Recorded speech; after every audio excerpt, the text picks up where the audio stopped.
Muslim women. Muslim women, Muslim woman, or there are Muslim women. Muslim women. Muslim women. Muslim women. What? Muslim women in hijab. What if the biggest story the American media ever sold you about Muslim women is actually the biggest myth? What if religion actually gave women the absolute legal right to demand a divorce simply because her husband failed to satisfy her intimate and emotional needs? Did you know there is a strict ancient law where a wife is not legally obligated to cook, clean, or even breastfeed her own child for free? In what society could a regular, everyday woman publicly challenge the most powerful head of state and force him to admit he was completely wrong? Why does the media hide the fact that early Muslim women didn't just stay in the shadows, but fought fiercely on the front lines of brutal wars, in which religion is a man's ultimate salvation, his paradise, strictly dependent on how he treats his mother? And why exactly are Muslim women called oppressed for wearing a headscarf, when the highly revered Virgin Mary, peace be upon her, wore the exact same veil? Is everything we are told about women in Islam a carefully constructed lie? Today, we drop the opinions. We are going to look at direct, official references from the Quran and Hadith to uncover the hidden truth. Let's dive in. The hijab myth.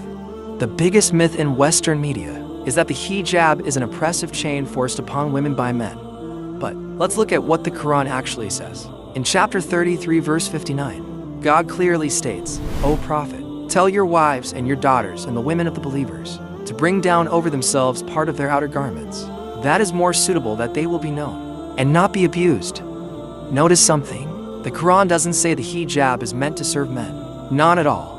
It is a symbol of a woman's dignity and protection. In a modern society where women's bodies are often objectified to sell products, the hijab is a silent protest. It says, "Do not judge me by my body. Judge me by my intellect and my character." And think about this. The most honored woman in Christianity, the Virgin Mary, peace be upon her, is always depicted wearing a modest head covering. If her veil is a symbol of devotion and purity, why is a Muslim woman's hijab called oppression? Financial independence. Now, let's talk about money. If we look at American history, before the Married Women's Property Act of 1848, a married American woman had zero legal rights to her own earned money. But nearly 1,200 years before that, Islam guaranteed women complete financial independence. Chapter 4, verse 30 states, "For men is a share of what they have earned, and for women is a share of what they have earned." This means any money a woman makes through her job or business belongs entirely to her. Her father, brother, or husband has absolutely no legal claim to a single penny of it. Plus, upon marriage, Islam mandates a financial gift to the woman, known as the mahar. The Quran says, "And give the women upon marriage their bridal gifts graciously," even if the husband is a billionaire. He cannot touch this personal wealth without his wife's permission. The greatest historical proof of this? Prophet Muhammad's, peace be upon him, first wife, Khadijah, may Allah be pleased with her. She was the most successful business tycoon in Arabia. Islam didn't ban her business. It highly respected and protected her financial independence. Right to education. Media often portrays Islam as keeping women away from education. But according to the Guinness World Records and UNESCO, do you know who founded the oldest, first degree-granting university in the history of the world? It wasn't a European man. It was a Muslim woman. Her name was Fatima al-Fihri. May Allah have mercy upon her. In the year 859 AD, she founded the University of Al-Qarawiyyin in Morocco. At a time when women in the West had no access to formal education, a Muslim woman was building a university. Why? Because in Islam, seeking knowledge is not optional. It is mandatory. In Sunan ibn Majah, Hadith number 124, the Prophet, peace be upon him, said, "Seeking knowledge is an obligation upon every Muslim." There is no gender gap in this command. It applies equally to both men and women. Status of motherhood. Let's move to family. In modern Western society, sending elderly parents to nursing homes has become incredibly common. But Islam elevates a woman's status to a level unmatched by any other philosophy. In Sahih al-Bukhari, Hadith number 5971, a man asked the Prophet, peace be upon him, "Who among the people is most deserving of my good company?" The Prophet replied, "Your mother."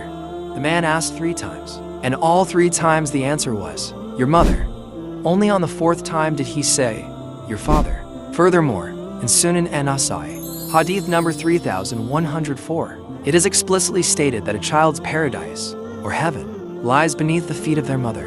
Think about that for a second. Islam directly tied a man's ultimate spiritual salvation to serving and honoring a woman. political rights, and freedom of speech. Now, let's look at politics. American women fought incredibly hard for the right to vote, finally achieving it in 1920.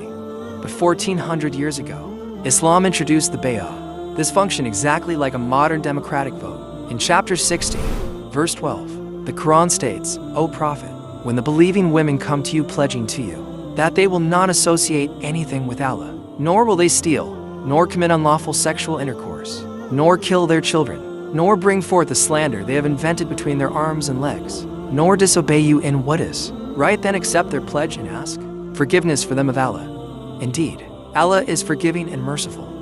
The Quran directly commands the leader to accept the independent political pledge of women. Here is a crazy historical fact. Once, the second caliph, Umar, radiallahu anhu, the most powerful head of state at the time, tried to put a limit on a woman's bridal gift during a public sermon. A regular, everyday woman stood up in the crowd, challenged the caliph, and quoted the Quran, verse 20 of Surah An-Nisa. In the exegesis of verse 20 of Surah An-Nisa, Hafiz ibn Kathir radiallahu anhu has mentioned in detail the incident of the conversation between Caliph Umar radiallahu anhu and the woman. Did she get arrested? No. The caliph publicly announced, "The woman is right, and Umar is wrong." That is true freedom of speech. Unpaid domestic labor. Let's talk about unpaid domestic labor, a massive topic in modern feminism. What if I told you that under strict Islamic law, a wife is not legally obligated to cook, clean, or even breastfeed her own child for free? In chapter 65, verse 6, Quran said, "Lodge them in a section of where you dwell out of your means and do not harm them in order to oppress them. And if they should be pregnant, then spend on them until they give birth. And if they breastfeed for you, then give them their payment and confer among yourselves in the acceptable way. But if you are in discord, then there may breastfeed for the father another woman." The Quran actually states, "And if they breastfeed for you, then give them their payment." Think about that. Any housework a woman chooses to do is legally considered an act of charity for her family. It is not an obligation. In fact, if the husband can afford it, he is legally required to provide domestic help. Islam didn't force women into the kitchen. It actually gave them the right to demand compensation for their labor.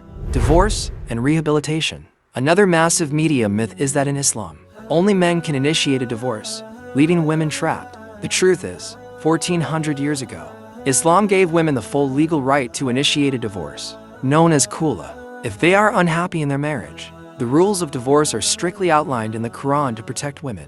In chapter 2, verse 129, God commands, "Divorce is twice, then either keep her in an acceptable manner or release her with good treatment.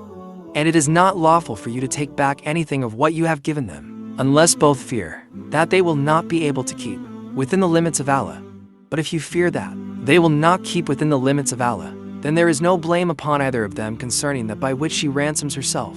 These are the limits of Allah, so do not transgress them." And here is a fact you rarely hear. In ancient Arabian Muslim society, divorced or widowed women were never considered a burden. In fact, all but one of Prophet Muhammad's, peace be upon him, wives were widows or divorcees, whom he married with the utmost love and respect. Islam institutionalized the rights, dignity, and economic protection of divorced women 14 centuries ago.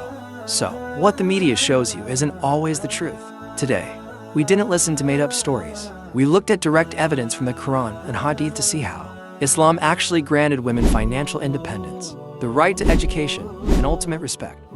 Which of these facts surprised you the most? Let us know in the comments below. If you found this video valuable, hit the like button. And to help spread the real truth, don't forget to follow the Islamic Myth Buster page and subscribe to the channel.